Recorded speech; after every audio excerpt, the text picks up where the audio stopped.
All righty. Welcome, welcome, welcome. I want to say thank you so much for being here. Thank you for hearing the call to this specific path of the Andes.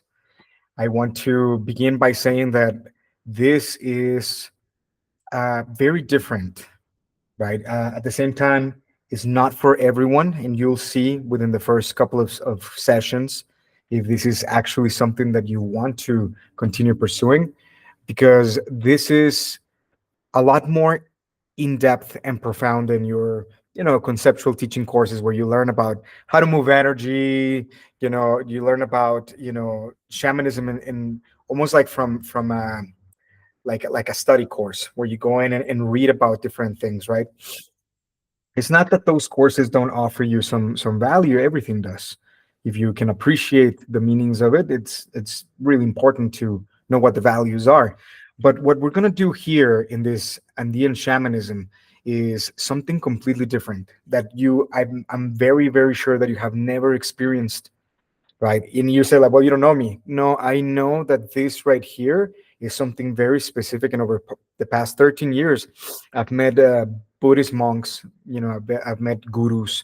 I've met people that have been, studying yoga, the yoga traditions, meditation, hypnosis, different things like this for 10, 15, 20 years.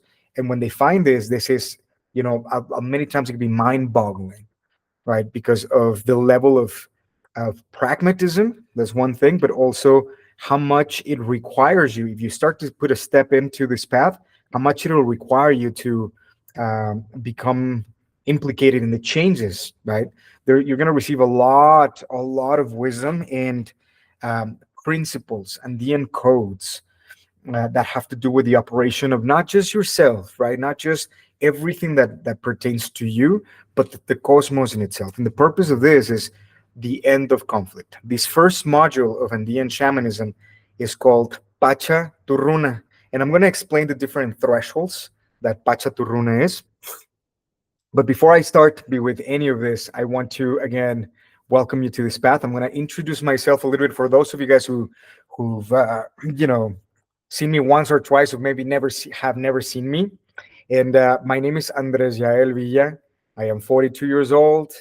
I am a Mexican that was raised until 17 years old in Mexico, and then turned 18 in Texas, and then I lived the next 20 years in Texas and California. And I have two kids with my first relationship, and right now I've been together with my current partner for, it's going to be 4 years in a few months, and we have three kids.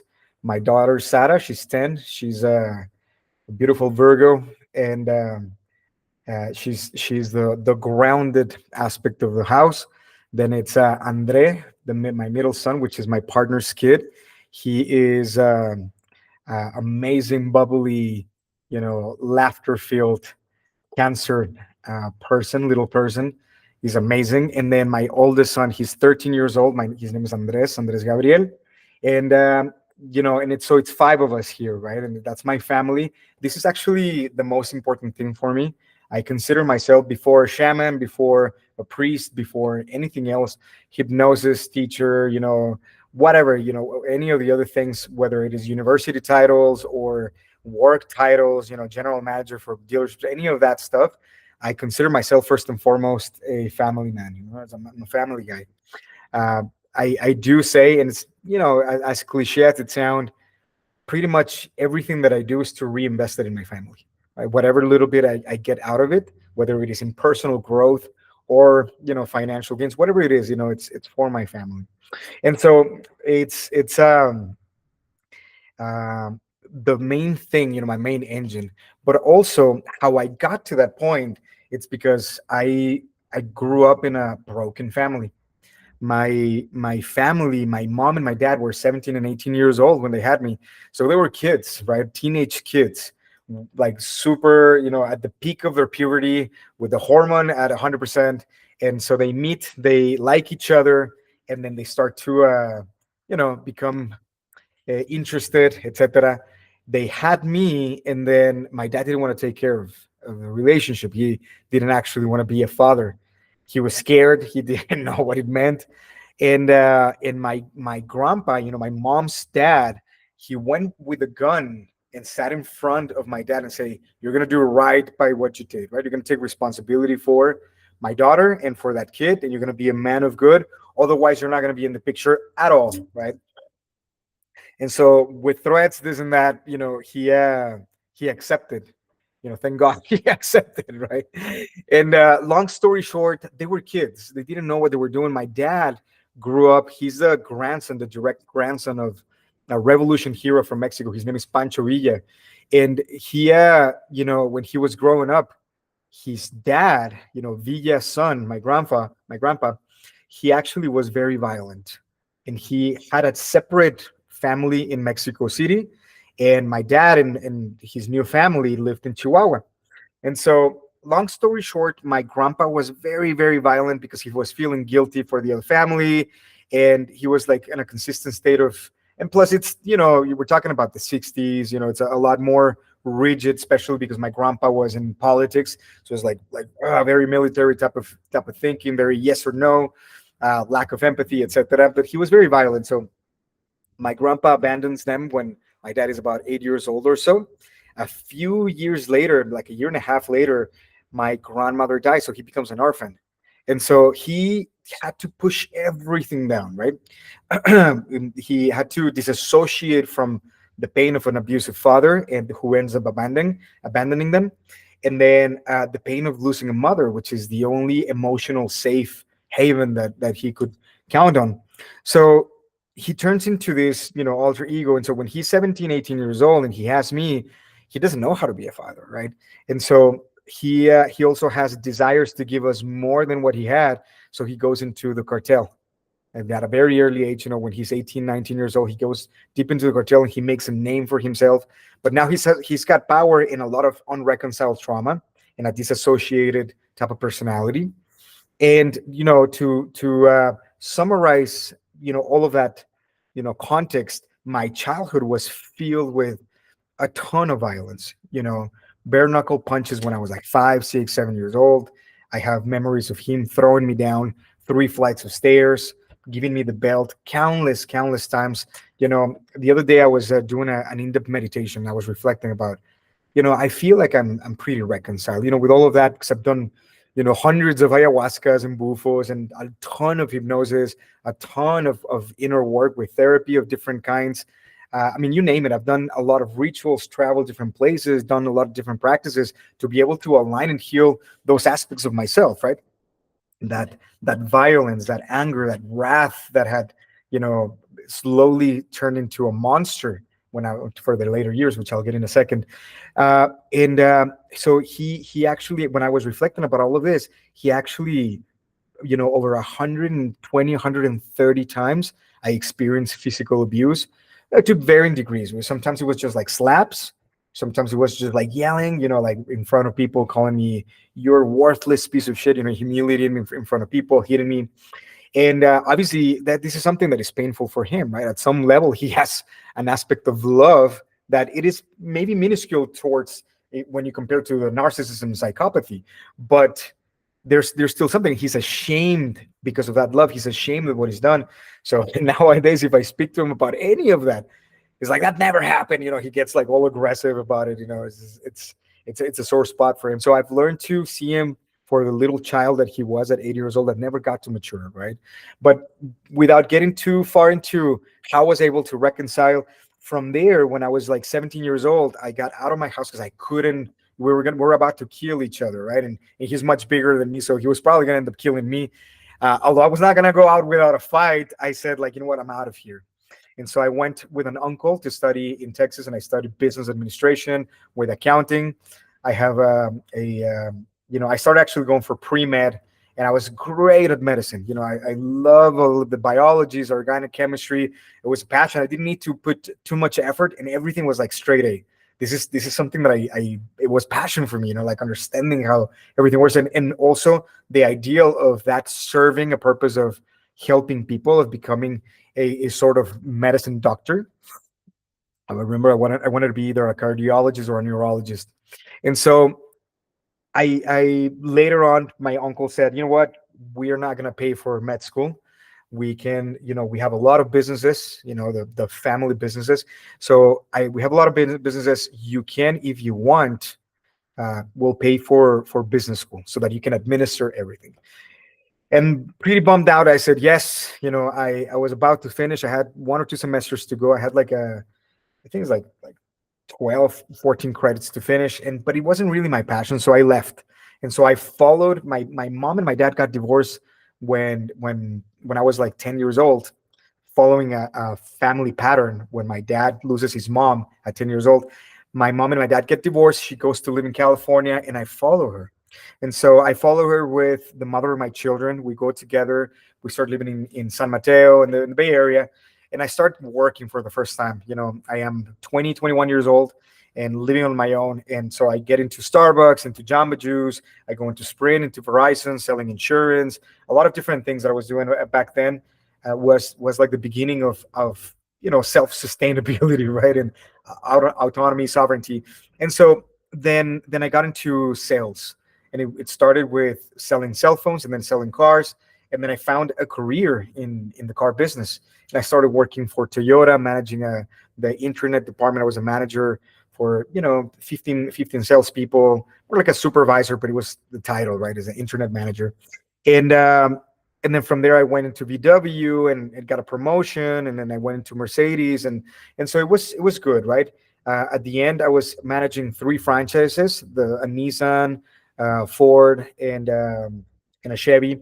And it was life was okay. I was making over 6 figures, have my own home in Atwater, had my 2 kids. But before all of that, backtracking to when I was 29, that's when my first son Andres Gabriel was born. And by that time, you can imagine everything from the childhood, how it continued to develop. And it's like if you have like an apple that gets hit, right? Then you have like that black spot on the apple, or whichever kind of fruit. And then if you store it in the closet, what's going to happen? It's like that right there is going to start to putrefact right away, right? And it's going to do the whole thing is going to become rotten, the whole apple. So that was who I was inside. I was angry. I was bitter. I was ruthless. I would come into, I managed a company called Fox Rent a Car. I was the manager for the Oakland Airport branch.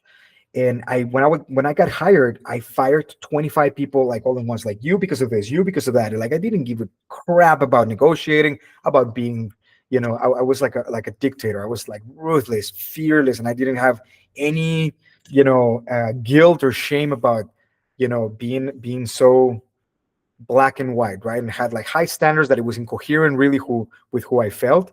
But I was really mean. I was fighting in the streets, right? I was lying, and I was not cheating because I was traumatized by the cheating that my dad did to my mom and my mom did to my dad. They were both cheating on each other. And I saw them like, no, I'm never gonna cheat. But I used to steal a lot.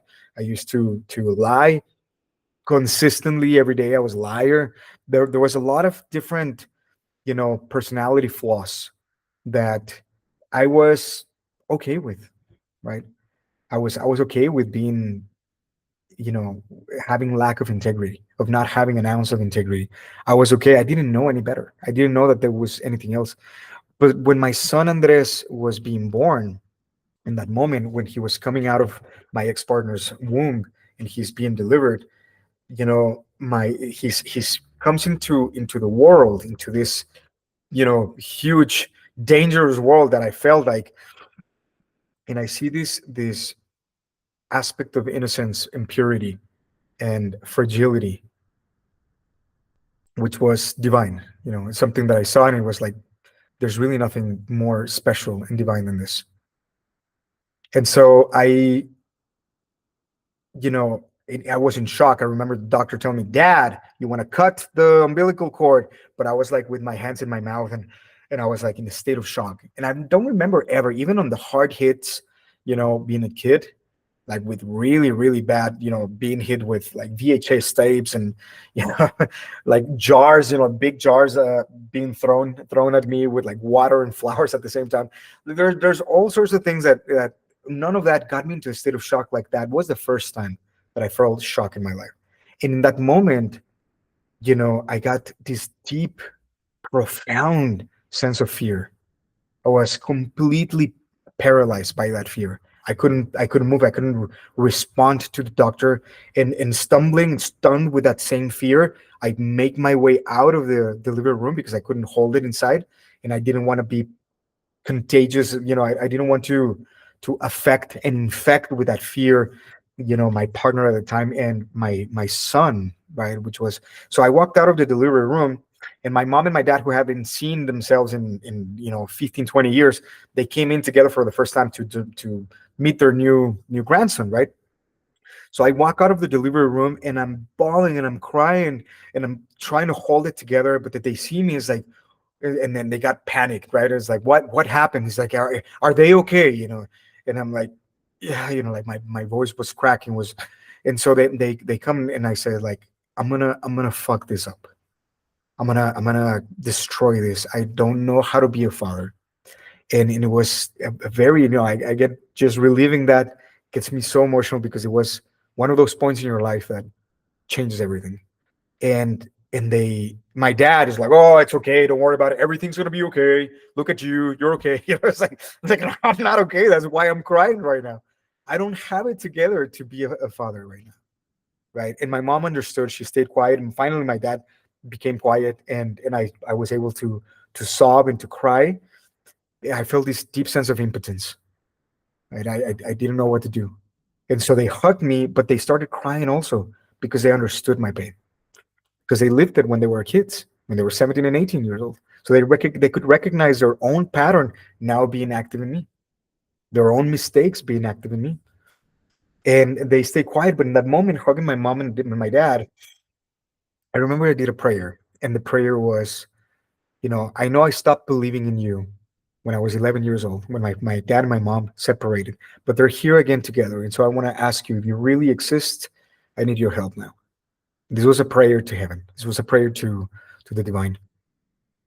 And it was the most genuine thing and real thing that I felt in forever, right? I haven't felt the need for any assistance like that in ever, right?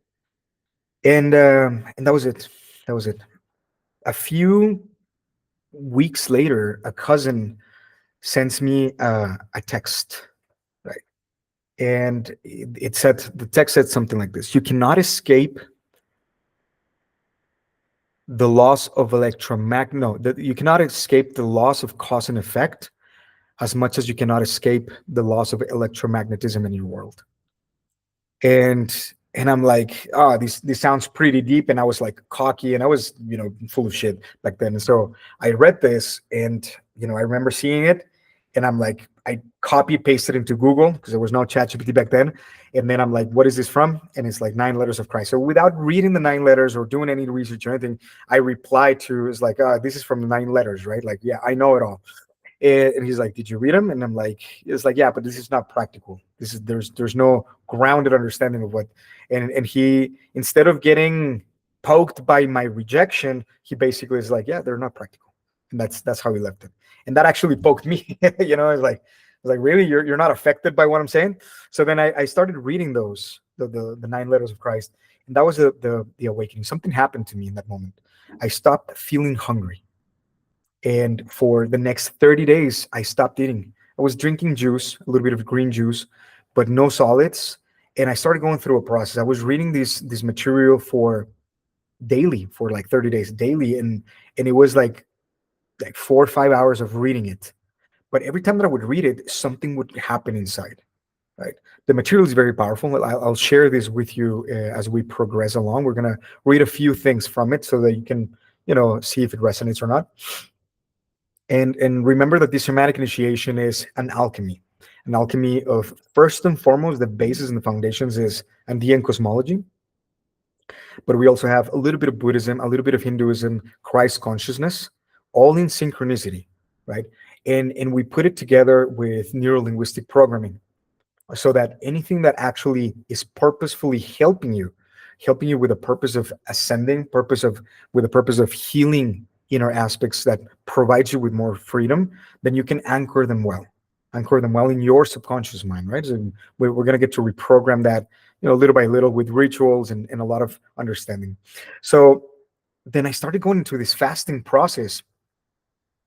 And after, 35, 40 days afterwards, I dropped about 40 pounds. It's like almost like a pound a day. And so I went from almost 200 pounds to 155, pounds. It was radical. People didn't recognize me. And, but not only that, I went through a process that left me, it was like an awakening from being this, really heavy person that hated, that thieved, that was rough around every single corner and edge of himself. Then I started experiencing a different reality of myself. And I got, conversations with Jeshua in this altered state of consciousness that I'm in for the next 4 or 5 months. Sometimes I think about it, and it's like, from the grounded perspective, is more like, 3 to 4 months. But inside of the experience, I remember descending for like about 6, 8 months. And so the point of this is, I started speaking with different deities, with Joshua a lot, with Jesus, and I had, conversation. Any psychiatrist would have committed me, to the funny house, because I was having unexplainable experiences. But I knew that I was not going crazy. I would be checking with myself consistently. It's like, this is me, or am I listening to that, right? And I would notice that I would enter into an altered state of consciousness when these communications would happen. I didn't know what was happening at the time. It was just happening, but I didn't know anything about different dimensions or altered states of consciousness. Or, I mean, the only thing that I knew about spirituality is that there's a God, and that's it, that there's ghosts, that there's a purgatory, that there's a hell, there's the Christian story, right? I didn't know anything other than that. And so I didn't have a context to explain what was happening, but it was something was going on, right? And at the end of it, I am left in this space where I feel free. In those 30, 40 days, I called every single person that I've hurt, my sister, the people that I bullied when I was a kid, my dad, my mom, everyone, absolutely everyone. And with my heart in my hand on one side and the other phone holding the phone and the other hand holding the phone, I was calling them saying, I am truly sorry for the pain that I've caused. And I apologize. So I started kind of freeing myself, right? And I forgave myself. And but after that experience that stopped happening, and I started eating, right? My ego started reconstituting itself. And one of the things that I started noticing is that I was having a little bit of an experience of getting back to square one. Nothing had changed. Absolutely nothing had changed. And like, I started lying again, and I started thieving again, or maybe thieving not, but I actually started like getting almost like very conflicted, because I felt like taking what was not mine, because that was an old pattern that I had.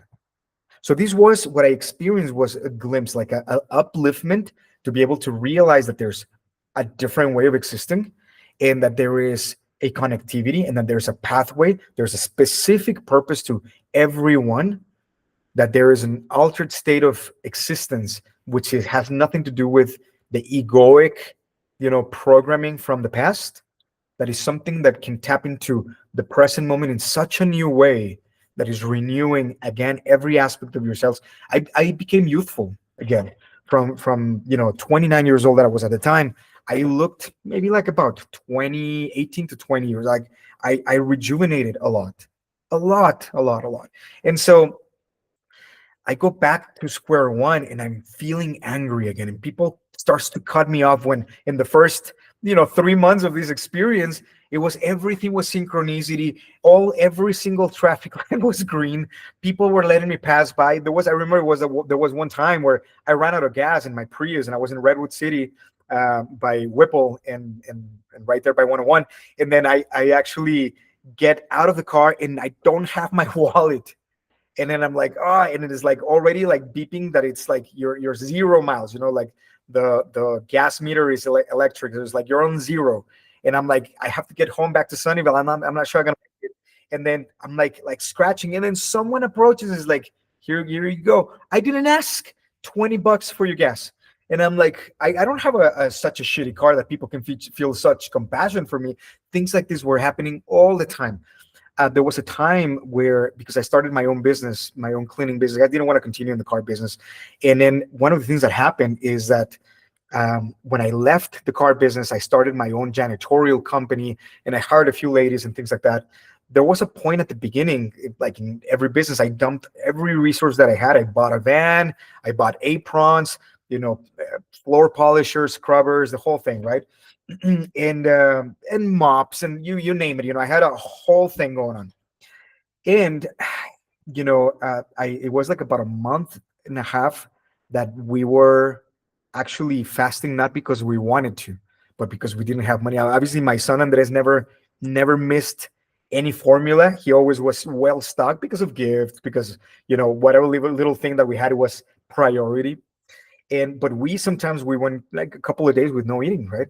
And I remember feeling hungry, and I remember asking us, like, while I'm going through this transition of like understanding how there's a father mother consciousness that is always providing, and I start to understand and experience all of these principles of life, pachamama, pachatata. And then I asked, like, I'm hungry, can I please, in the most humble way, I am not gonna thief, I'm not gonna do anything other than what I'm doing, but I am hungry. I need a little bit of help here. That same day, within a couple of hours, my whole pantry was full. And the details of it is magical, is magnificent of how that happened, right? And so experiencing this, that you could say, well, those are coincidences. Well, I've got, maybe like a good 150 different coincidences that to me is like, I don't mind if they're coincidences. To me, it's an obvious example of how it is that life works, right? So then, going back to the point of me getting back to square one, then I'm scratching my head and I'm confused, and I'm like, well, have I been abandoned again? It's like, and then I would still listen to a little bit of the communication. It's like, no, you just separated yourself. And like, how did I separate? What did I do? Well, you're lying again. You're thieving again. You're being prey to your own impulses, etc. And so, now I'm feeling like heartbroken because I don't have the resources within me to stay connected to a higher level of consciousness, right? And then I feel abandoned. I cannot hear Jesus' voice again. I feel alone. And so I'm left again with everything that I was right before the whole thing. But now I have a glimpse of what to do things. As I said, all right, so this is it. I'm not going to continue with an idle life. I'm going to do something. And I started with Buddhism, and I started with Kriya Yoga breathwork. And I go into Art of Living, and I go into Zen Buddhism, and I go into White Time Healing, and I start, becoming certified in sound healing. And I buy a lot of different things. I become a medicine music. I get into, finally, I go with a friend who was a teacher at the time, my best friend Ryan. And he was, he was my manager. He was one of the managers that hired me for the first time in Toyota back then, when I was a salesperson, and we became really good friends. And he plays guitar. I'm always been a guitar player since I was 11 years old, but he's a flamenco player. It's like stages up of skill and appreciation of sound. It's beautiful, right? He makes art with music. And so we were good friends at that level. And when I had my awakening, I recognized that he knew absolutely everything that I was telling him. Now he's like, yeah, man. It's like, good for you. And it's like, what do you mean good for you? It's like, is like, you know about this? Like, yeah. And he was my teacher at the beginning of my path. And so I remember that I actually got into Kriya breathwork because of him. And he was helping me, doing a few things, right? Like putting things into perspective. Like, don't be abrasive with this. Take it easy with that. Like, don't be a puss with this, things like this, right? And so he's starting to teach me all of these things. And one of the things he said is like, I think that you would do really well with ayahuasca. I've never done it, and I can tell you I don't know, but the feeling, the sense that I got with this is that you could do really well.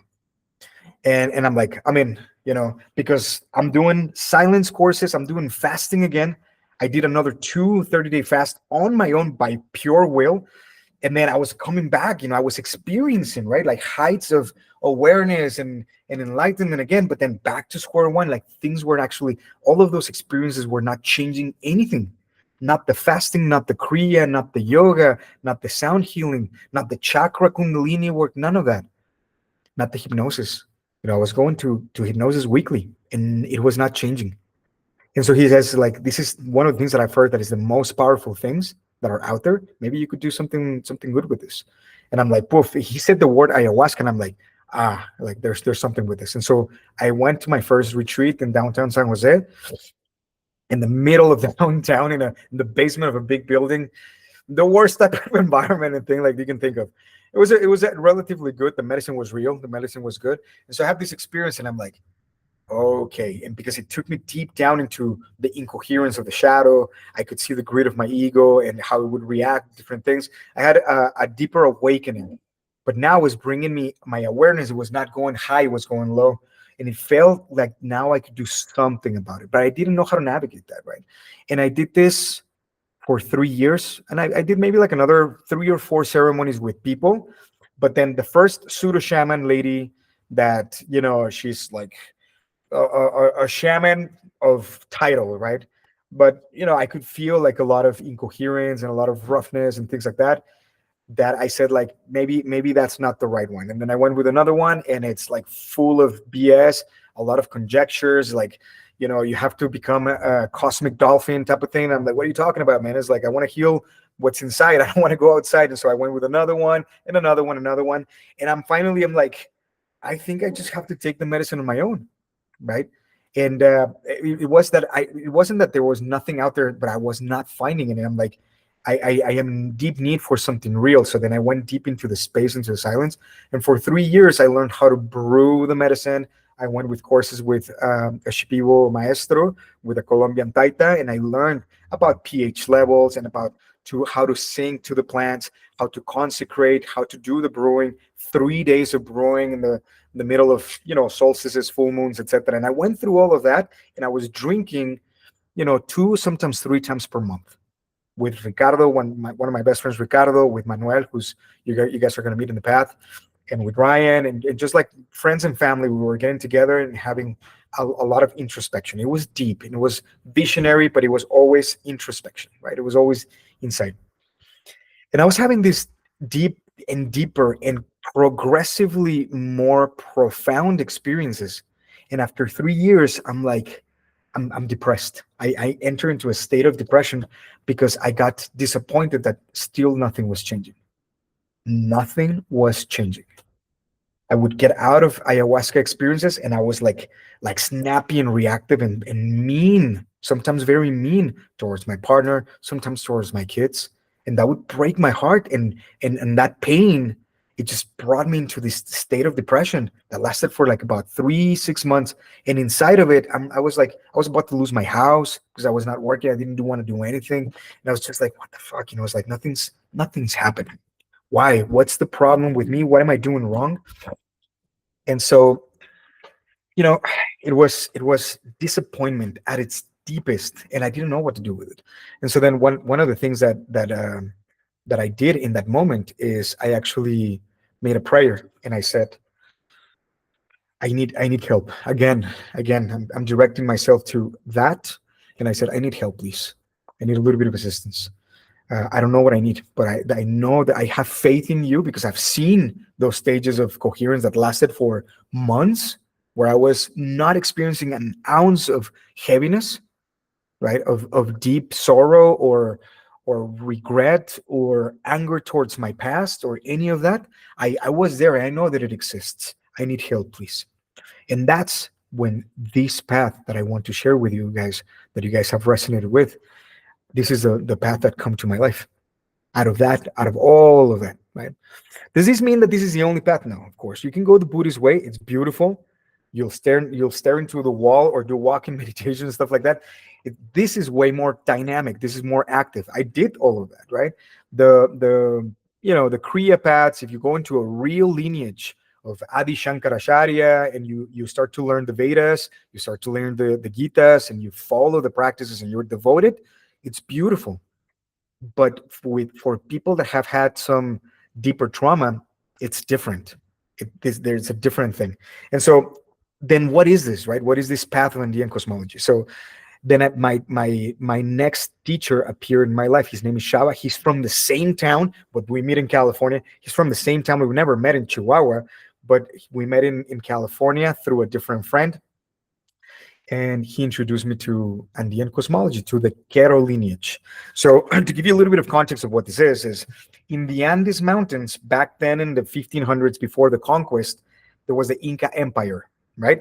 So the Inca Empire had a the emperor that expanded the whole empire in a harmonious way. Like the Aztecs were bloody, there were sacrifices, the same like Vikings, the same like Romans were killing everybody that would say no. And these guys would find opposition. The Inca Empire would also find opposition, but they would be very smart and use spirituality and the smarts to say, like, no, we don't want to dominate you. We want you to become a collaborating force in this empire. And yes, there's going to be tribute, but there's also going to be protection from here to there. And so we want to learn and enrich our culture. And so then the Inca Empire had the spirituality of the Shipibo, of the Colombian Taitas, of all the way down to Chile. And I mean, it was humongous, humongous, humongous. And everything was a harmonious, actually, like an actual harmonious a consciousness in the, and it was four regions. It was the north, the south, the east, and the west. And they were called suyos, the four directions. We'll get into the meanings of that symbolically and internally, what that means. And so this right here, this emperor, his name was Pachacutec. And the emperor Pachacutec had two kids, Atahualpa and Huáscar. And the two kids, the two guys that were, in their young 20s, in their early 20s, they have to deal with Cortés, which is not Cortés, Pizarro, Alberto Pizarro, who was the Spanish that came to conquest. He divided and conquered, he killed them both, and the Inca Empire ceased to exist. Before that happened, the Inca emperor, the Pachacutec, Huáscar, and Atahualpa, the emperors, they had counselors, spiritual counselors, which were the spiritual teachings for the whole empire. And these teachers were called the Quero people, Q''ERO. They were the counselors to the Inca. The Quero came to the Inca to young Huáscar, who was the emperor, the son that was the emperor after Pachacutec, and he said, "There's a white man coming that is going to come by sea, that is going to kill you, and he's going to dominate all of this, right? He's going to destroy the empire." And Atahualpa and Huáscar, they both says, like, you guys are crazy. I mean, I understand that you guys are connected to spirit and blah blah blah, but there's no way that 40 guys are gonna do something against us, right? It was like 35 people, something like that. It was like a very small number of men who were actually. It was like a heroic type of Hollywood-esque type of venture where they basically dismantled hundreds of thousands worth of an empire.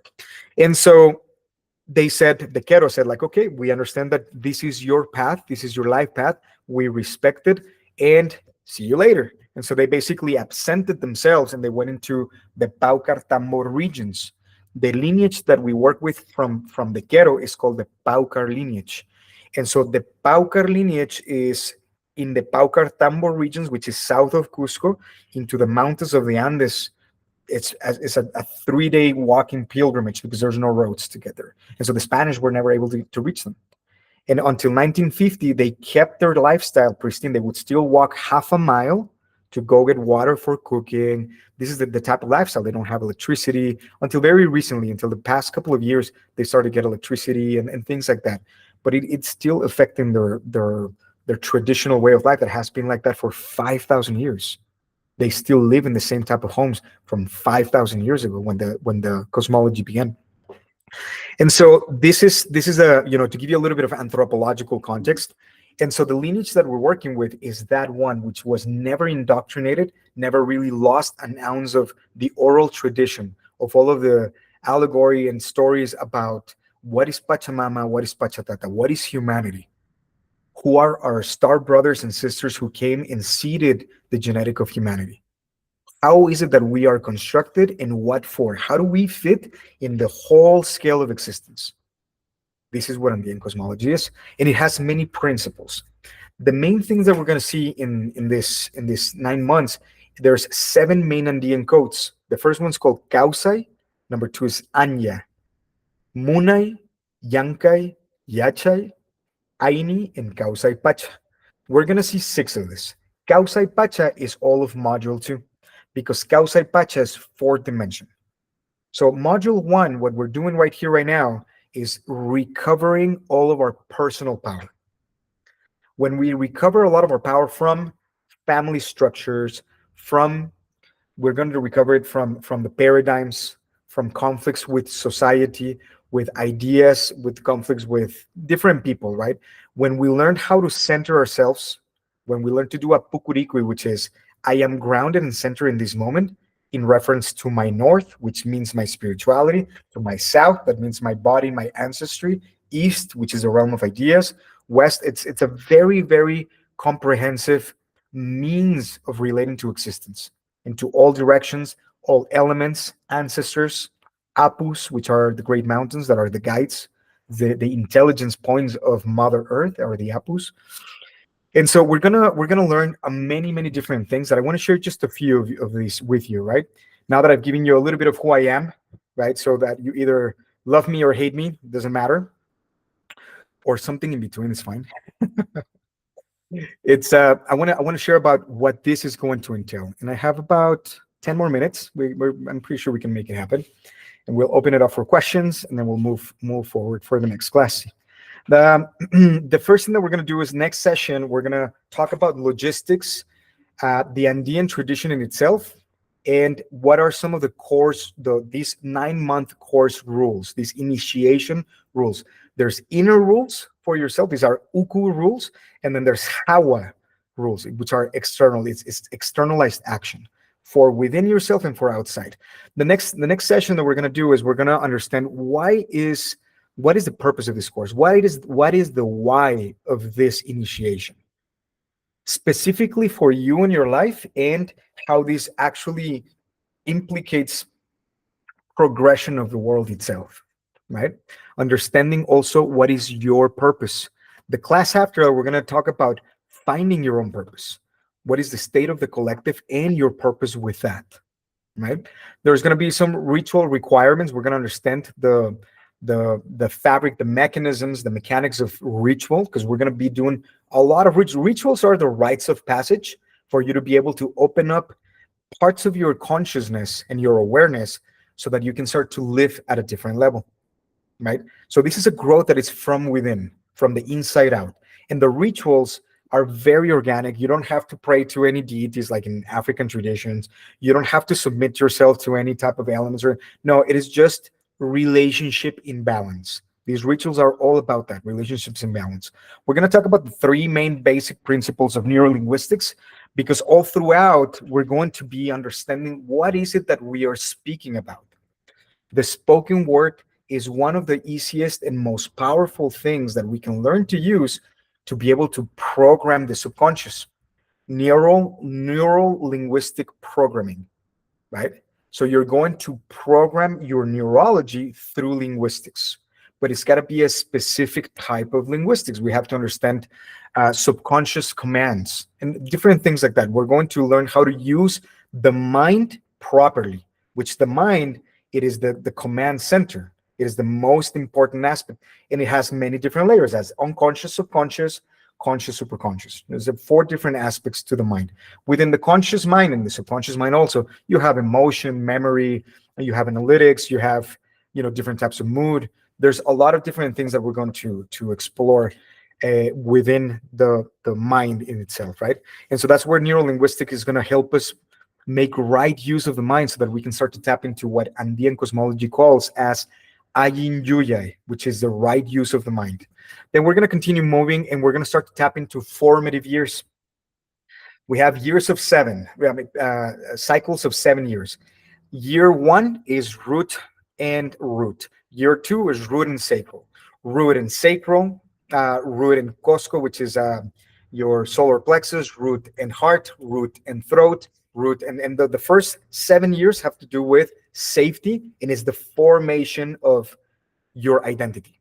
Then from there is, after the formative years, is modeling years, the next 7, and then social years. And so we have Hindu models to understand, when you look back into when I was 12 years old, what was happening. Okay, so that is 5 years over. So it's 1, 2, 3, 4, 5. That means that you were on the sacral not root anymore because it's on the second set of seven. And so if it's too technical right now, you don't have to worry. We're gonna learn how to work with our chakra systems and to learn which chakra got affected the most based on which year of your life you were experiencing such trauma. If I was 5 years old, it's 1, 2, 1, 2, 3, 4, 5. So it's the root, which is the first set of seven, and the throat. What does that mean? Right? How does that affect my whole personality moving forward? So we're going to learn about this, and we're going to have some rituals for this. We're going to understand what is the process of remember, relive, resolve, and we're going to continue working with despachos. You guys are going to receive a despacho from the lineage.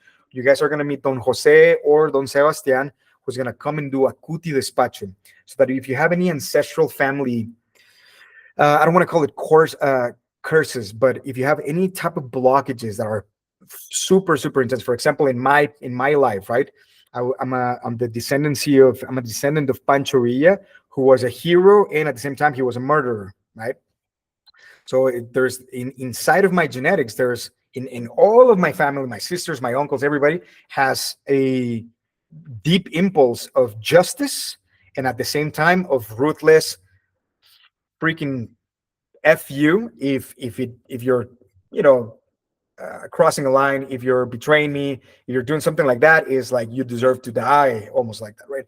And obviously they're raw impulses that come from the genetics, and sometimes we are very unaware of it, and we can have a very conscious mind that says like, I feel angry, and then you start to justify why that person deserves to be reviled by everybody else, right? And then you smear their reputation or something like that. Whether you're dealing with something like that or something different that has to do, maybe a blockage with finances, maybe a blockage against men or women, maybe a blockage with your own health, with your own appreciation of your space, etc. It could be many different things, right? So we're going to start to work with Don Jose and Don Sebastian, who are part of the Quero lineage. They're from the Quero community, that are going to come into the session to help us with the despacho. You're going to have an initiation for breath work. And so far, what we're doing is getting context, and then we're going to begin with the work in a little bit, right? And we're going to need our resource, which is the observer, which is the Pratis Marathi initiation. You're going to learn the power of the breath to be able to navigate a lot of the intensity that might show up when you start going deeper with the rituals. When you start to break cords, you know, rip the threads, cut the cords with mom or with dad, or with ex-partners, or with your children because they've abandoned you, some things like this, right? You actually can relive a lot of trauma. And so how to relieve that? It's never with the purpose of getting victimized again. So we need to have proper foundations of navigation. And this is where the breath work is going to come in very, very handy.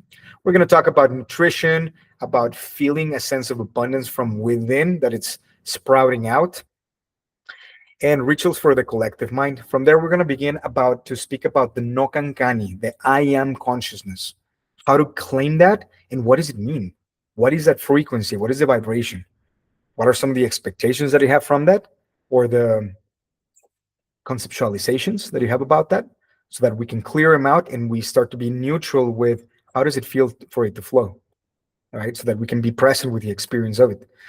There's going to be some fundamental beliefs. We're going to have Quechua sessions where we're going to give you a little bit of the background of the Quechua language and some very specific spells, which is just Quechua words. But Quechua, the language of Quechua is a language of codes, right? For example, Kausai, if you translate it plain and simple, it just means existence. But as a code, Kausai is going to be about 3 classes that we're going to see to understand what is existence. Not necessarily, in an ungrounded way or in a filter from divinity that Christianity has. No, is in a pragmatic way. What does it mean that existence is one with me? I am one with that. Right? There's going to be a lot of different codes that we're going to learn through the Quechua sessions. And you're going to learn about archetypes of conflict and how to resolve them, archetypes of resolution, right? We're going to learn about all of these Andean codes, and you're going to learn how to do despachos. You're going to learn, again, 40 different rituals. And these rituals, each of these rituals is going to be opening a different aspect of you. that by the end of it, if you do the work, if you do the rituals, you're going to experience a shift in who you are. And this is inevitable. Unfortunately, for those of you guys who don't want to change, this will be inevitable. The inevitability comes because every time that you do the ritual, it changes, it shifts your subconscious. Is there any time that it doesn't shift it? Yeah, if you don't do the ritual how it's meant to be. And we're going to learn about the three needs, the three requirements for a ritual to be effective. If you do those three requirements, whenever you do it, it is guaranteed. And I'll explain, we'll get deeper into rituals, of course, right? We're going to go through four pillars of consciousness. This has nothing to do with Carl Jung, but the names of them, obviously, we'll learn them in Quechua. But for you to get an idea, is the warrior consciousness, right? Which has nothing to do, again, with the warrior archetype of Jung. This is consciousness. And then the merchant consciousness, which is, what do I do with when I find something difficult that I cannot navigate? It's the art of present negotiation, right? Which has to do with, how can I make win-win out of this circumstance, out of this situation? How can I harmonize what is taking place? Then the next one's the priest. How do I bridge whatever is with whatever can be? All right. What are some of the tools that I do? So opening sacred space, creating despachos, generating your own rituals, etc. There's going to be a lot of different things that we learn, right? And qualities for each of this. And you're going to learn to integrate these pillars of consciousness so that at any time you can actually bring up the warrior if the warrior is required, or you can bring the priest if the priest is required. The last one is going to be the magician. The magician is when you start to be deliberate with creation of synchronicities, because you're going to start to speak to the consciousness of time. Pachamama is Pachamama's two words. Mama is mother of, mother. Pacha means time and space, which is the fabric and the components of this reality as we know it, right? We exist in time and we exist in a space.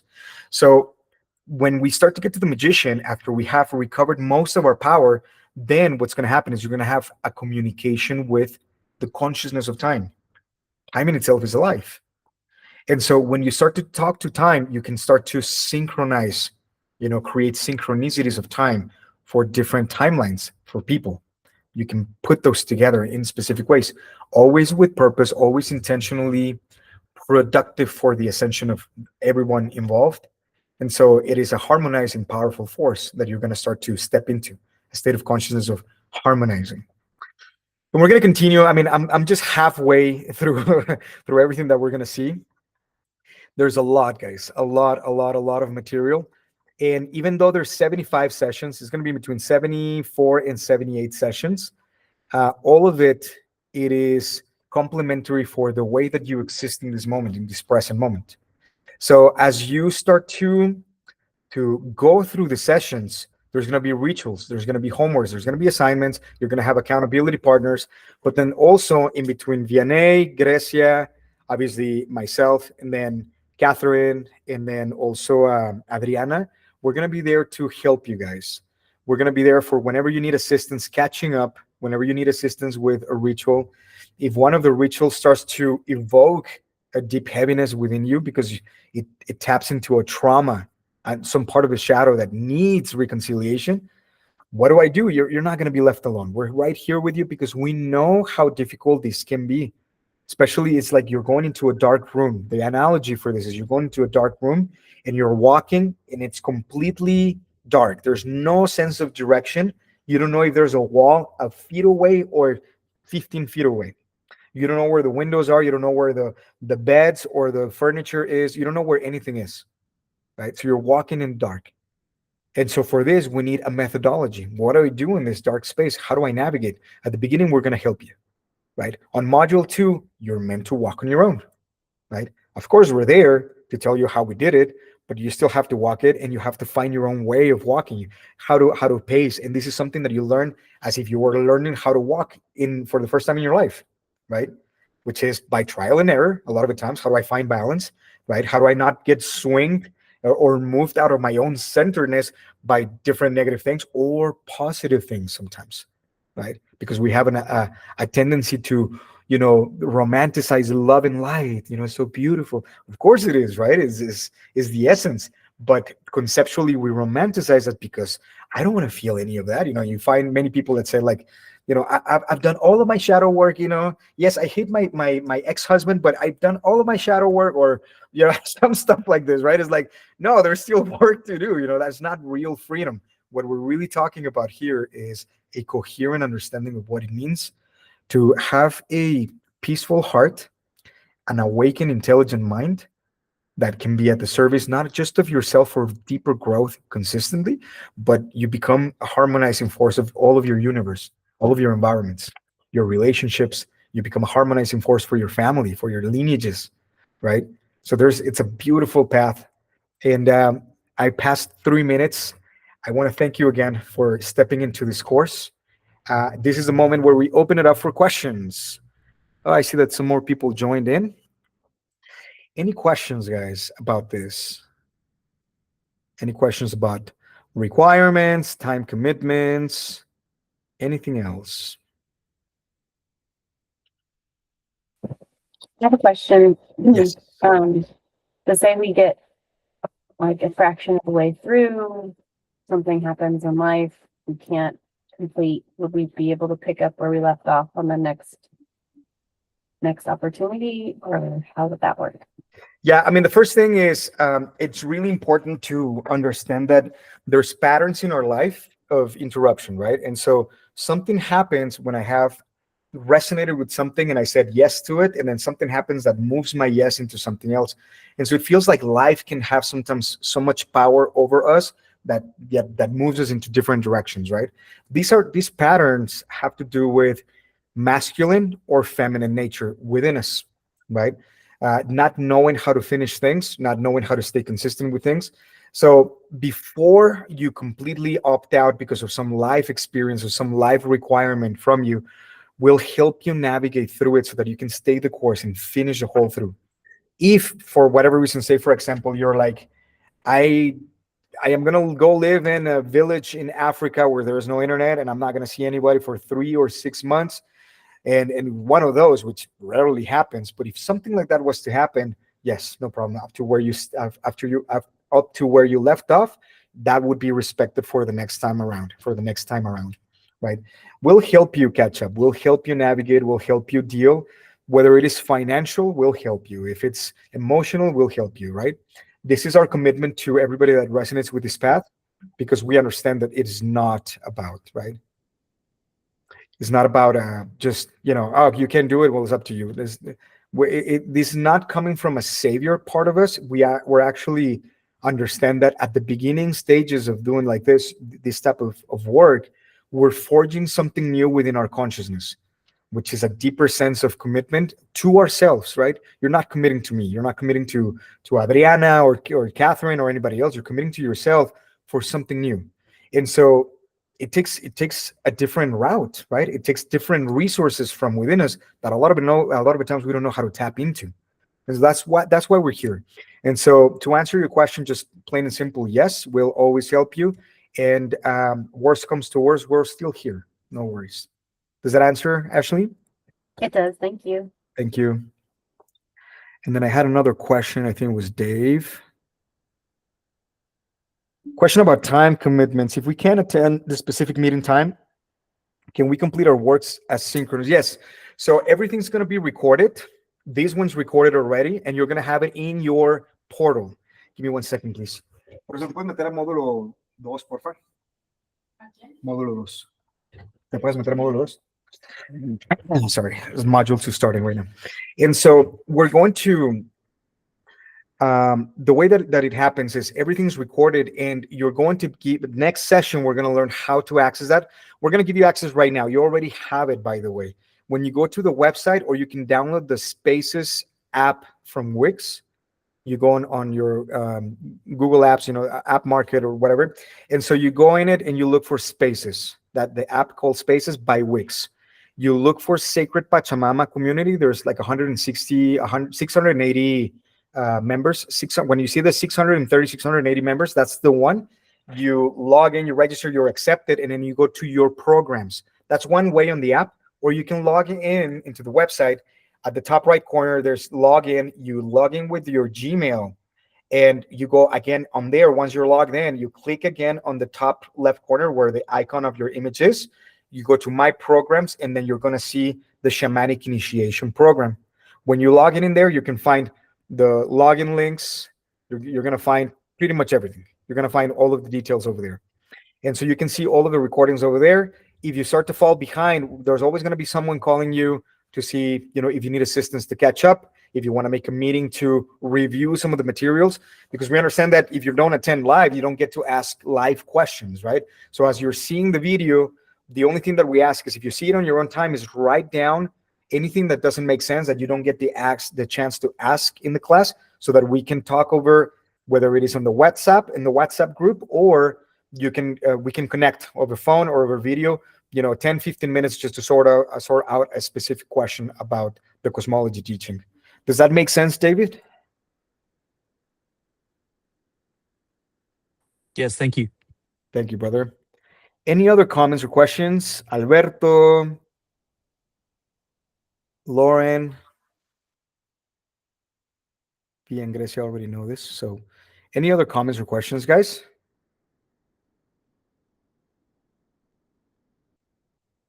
Right on. Thank you so much for showing up for this first meeting. Again, we'll send all of the access right now so that you can start to take a look at all of the other resources. There's a little bit of information. The syllabus is there. There's a lot of stuff in there, a lot of other documents and resources. There's going to be a calendar for you to keep track of your rituals. There's a ton of stuff that is valuable. Please feel free to take a look at it today. Otherwise, we'll see you on Tuesday for the second class. Hopefully, everybody's going to be able to log in on time this time. And that's pretty much it for today. Thank you so much again. Have a beautiful weekend. See you guys next time. Thank you, guys.